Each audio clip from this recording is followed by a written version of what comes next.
ทำอะไรนะเมื่อกี้ขออีกรอบดิเอาขนมแล้วก็ทำให้ผงมันลงไปบนอาหารหมา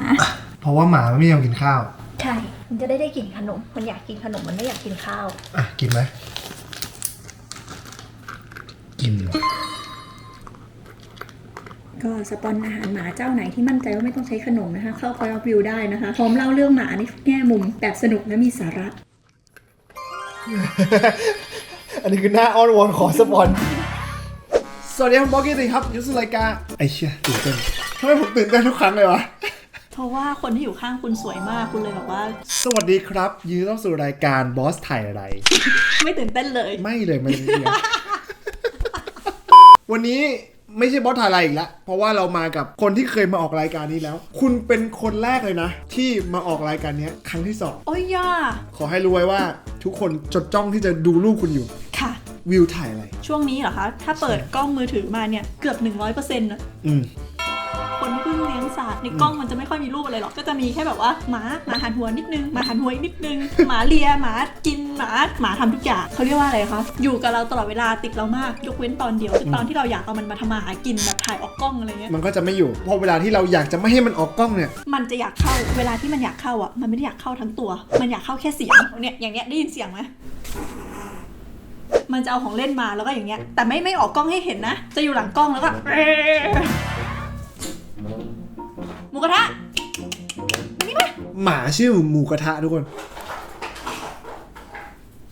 เอาจริงๆช่วงเนี้ยส่วนใหญ่จะเป็นรูปหมูกระทะนี่แหละรูปแรกคิดว่าเป็นรูปนี้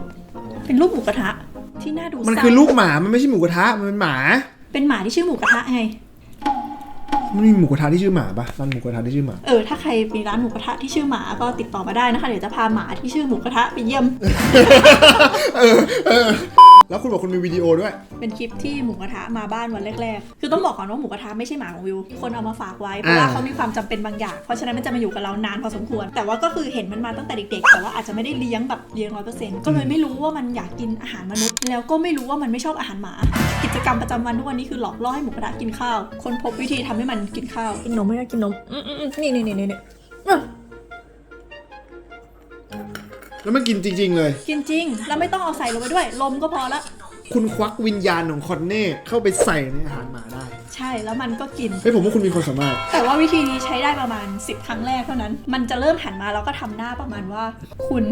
ณช่างเป็นผู้คนหลอกลวงทำไมคุณถึงหลอกลวงฉันไม่ได้กินคอนเน่ในอาหารเลยเราก็ต้องหาวิธีใหม่ในการหลอกล่อมันต่อไปไม่รู้ว่าผมไม่มีปัญหานี้กับหมาผมอะแต่แล้วคนอาจจะไม่รู้นะว่าผมมีหมาแล้วผมมีหมาแล้วชื่อเบสกิรติเป็นหมาของบอสกิรติค่ะอันนี้ชื่อหมูกระทะเป็นหมาของ Point of View ไม่เกี่ยวกันเลยอ่ะโอเครูปต่อไปดีกว่าเป็นอีเวนท์ที่พีคมากในชีวิตที่ไม่คิดว่าจะได้เจอรูปนี้เป็นรูป Point of View นี่แหละทำหน้าบึ้งไม่พอใจอะไรสักอย่างหนึ่งข้างหลังเป็นเครื่องบินครับแล้วก็มีคนหิ้วกระเป๋าลงมามากมายผมเดาว่าไฟดีเลย์ใช่มันดีเลย์แต่มันไม่ได้ดีเลย์ธรรมดาคือเคยเห็นแต่ในเน็ตไม่คิดว่าจะเจอกับชีวิตตัวเองไปบรรยายที่ต่างจังหวัดบรรยายเสร็จเรียบร้อยขึ้นเครื่องปึ้งสักพักได้ยินเสียงโวยวายมาจากในเครื่องมันมีคนพูดขึ้นมาในเครื่องบอกขอลงใครเคยขึ้นเครื่องบินจะรู้ว่าขึ้นเครื่องไปแล้วปิดประตูเครื่องบินแล้วมันคือการแบบซีลแล้วไฟนอลคุณทำอะไรไม่ได้แล้วถ้าเกิดสมมติว่ามีการลงหรือมีการอะไรคือเรื่องใหญ่มากเท่าที่จับใจความได้คือประมาณว่าเขากลัวไม่มีคนมารับที่สนามบินดอนเมืองเขาก็เลยไม่ไปแล้ว What? สิ่งที่เกิดขึ้นก็คือตามกฎของเครื่องบินไม่รู้เป็นกฎหมายหรืออะไรอ่ะมันไม่ใช่ว่าคนคนนั้นจะสามารถเดินลงจากเครื่องบินแล้วก็จบแล้วทุกคนก็ไปต่อได้เหมือนแบบรถทัวร์ทุกคนต้องลงจากเครื่องหมดแล้วเขาต้องเช็คเครื่องบินตั้งแต่ข้างท้ายจนถึงหัวแบบเช็คทุกอย่างใหม่หมดเพื่อป้องกันไม่ให้คนนั้นอ่ะมาแอบวางระเบิดหรือมาแอบซ่อนอะไรไว้ในเครื่องเพราะเขาอาจจะเป็นผู้ก่อการร้ายก็ได้เขาเรียกว่าออฟโหลดทุกคนต้องลงเครื่องบินต้องคลีนใหม่ทั้งลำตรวจกระเป๋าอะไรใหม่หมดเลยใหม่หมดทุกอย่างใช้เวลาทั้งหมดกี่นาทีชั่วโมงกว่ากับ2 ชั่วโมงแล้วยังไม่จบปกติเป็นคนขึ้นเครื่องบินบ่อยไม่กลัวเครื่องบินไม่ค่อยรู้สึกอะไรเป็นครั้งแรกในชีวิตที่เจอแบบหลุมอากาศแบบโหดมากอะตัวลอยปึ๊บปั๊บน่ากลัวมากแล้วแบบพายุเข้าตรงดอนเมืองแล้วกัปตันวนเนี้ยวน 3-4 รอบลงไม่ได้ไม่เคยกลัวเครื่องบินเลยวันนั้นน่ะกลัวเพราะว่าก่อนขึ้นเครื่องตอนที่นั่งอยู่ที่สนามบินถ่าย TikTok เจอคลิป Final Destination ไอฉากที่มันเป็นแบบว่าคนโวยวายไม่ยอมขึ้นเครื่องบินแล้วเครื่องก็ขึ้นแล้วระเบิดแล้วทุกคนตายแล้วอีนั่นรอดคนเดียวอะเพิ่งดู Final Destination มีคนขอออฟโหลดเครื่องบินแม่งน่ากลัวที่สุดในชีวิตที่เคยเจอเรานี่อะไรเรานี่ แต่ก็รอดมาได้ แล้วไม่งั้นจะมาอยู่เล่าวันนี้ได้ไง ใช่ใช่ แล้วผมอยากรู้ว่ามนุษย์ป้าคนนั้นเขาต้องจ่ายค่าเสียหายอะไรหรือเปล่า จริง ๆ สารภาพว่าไม่รู้ เชื่อว่ามีคนดูอะรู้คอมเมนต์มาบอกหน่อย แต่ว่าแอบถามพนักงานลงสนามบินเขาบอกว่าอย่างน้อยที่สุดก็คือเขาต้องโดนกักตัวจนกว่าเครื่องบินจะลงแลนดิ้งเรียบร้อยที่อีกฝั่งหนึ่งเพราะว่าถ้ามีปัญหาอะไรจะได้จับเขาทันทีส่วนปรับไหมไม่รู้ ผมไม่เคยเจออย่างนี้ขอบ ไม่เค คุณ ยเจอ ที่มาเล่าให้ฟังเคยมีคนเล่นมุกนะว่าแบบเฮ้ยเซฟตี้เบลเนี่ยมันจะไปช่วยอะไรได้เวลาเครื่องบินตกมันช่วยมึงไม่ได้จริงๆอะเครื่องบินตกอะ แต่มันช่วยให้แบบ ตกหลุมอากาศอะช่วยคุณได้ เครื่องบินตกก็อาจจะช่วยนะกรณีที่มันตกแบบไม่แรงมาก อ่า แต่ถ้าเกิดคุณไม่รัดอ่ะมันคือดูดออกไปนอกเครื่องไง ไปเลยฟู้ เคสพี่เพิ่งไม่นานมาเนี้ยที่มันมีคนเปิดประตูเครื่องบินอ่ะก็คนที่รอดมาได้ก็เพราะว่ารัดเข็มขัดแล้วไม่โดนดูดออกไปไงเพราะฉะนั้นเข็มขัดเครื่องบินสำคัญมากที่เขาชอบบอกว่ารัดไว้ตลอดเถอะครับยกเว้นเวลาที่ไปเข้าห้องน้ำ แม่อยู่กับพ่อวิวแล้วทั้งสนุกและมีสาระจริงๆด้วยอะต่อไปรูปต่อไป รูปต่อไป มันจบแล้วทุกคนใครที่เป็นติ่งพอยวิวชอบในความน่ารักของผู้หญิงคนนี้อยากเป็นแฟนกับผู้หญิงคนนี้ผมบอกเลยมันจบแล้ววิวนะฮะใส่ชุดแต่งงานแล้ว แน่นอนว่ามันก็ต้องเป็นคลิปความลับของสีขาวชุดแต่งงานมาจากที่ไหน เดี๋ยวแปะลิงก์ไว้ให้ตรงนี้ครับ ไปดูได้ครับ เล่นใหญ่ขึ้นทุกวันนะชุด Point of View เนี่ย ผมไม่ตื่นเต้นกับชุดคุณละแต่ที่ตื่นเต้นช่วงนี้คือรู้สึกว่าแต่งหน้าก็เริ่มอลังการขึ้นไหมในทุกๆคลิปอะ ถ้าพูดถึงแต่งหน้านะเป็นอีกหนึ่งคลิปที่ใช้ชุดเดิม reuse เฮ้ยอันนี้รูปที่เซฟไว้ด้วย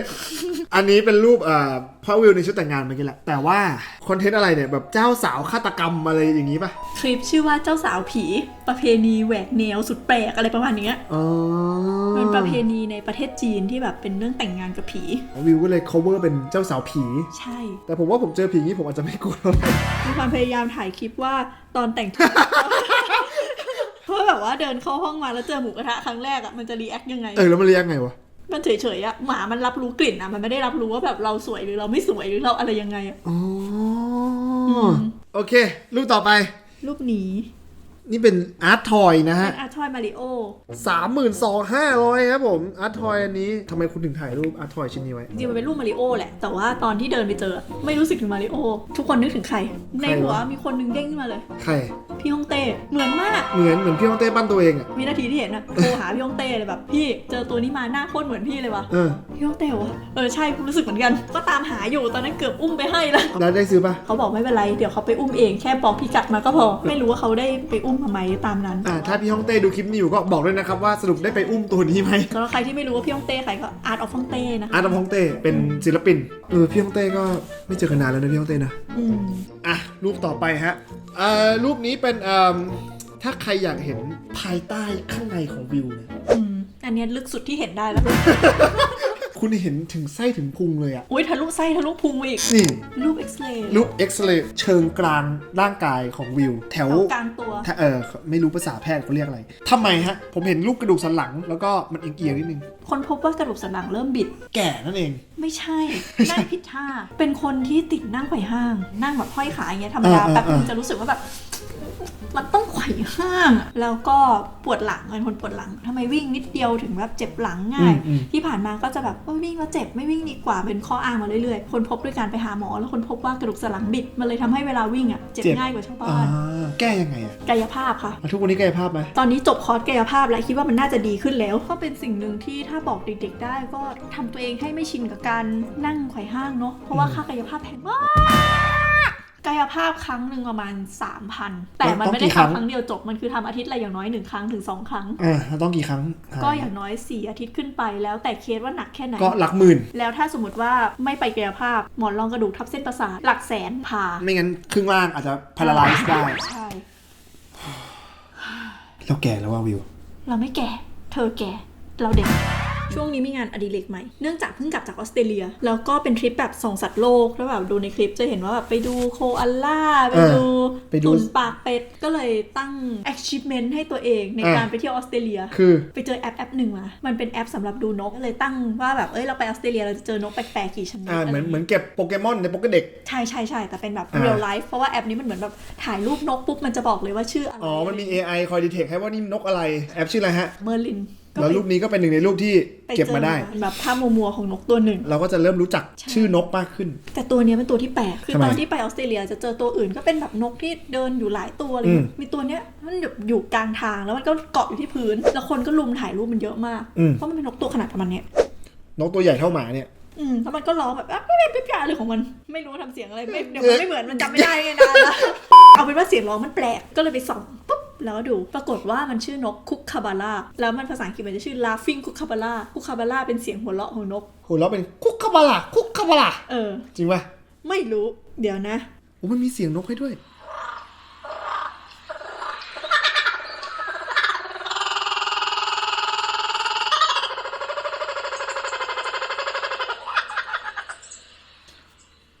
ชื่ออย่างเป็นนกที่หัวเราะ เหมือนกับบรรยายไม่ออก คือผมไม่รู้ว่ามันแตกต่างกันยังไง มันหัวเราะมันแบบไม่เห็นเนาะ เอาจริงๆนะถ้าคุณเปิดเสียงนกให้ผมฟัง10 นกผมอาจจะแยกไม่ออกก็ได้อะ อย่างอันนี้นกไทยนกเอี้ยงอย่างเงี้ย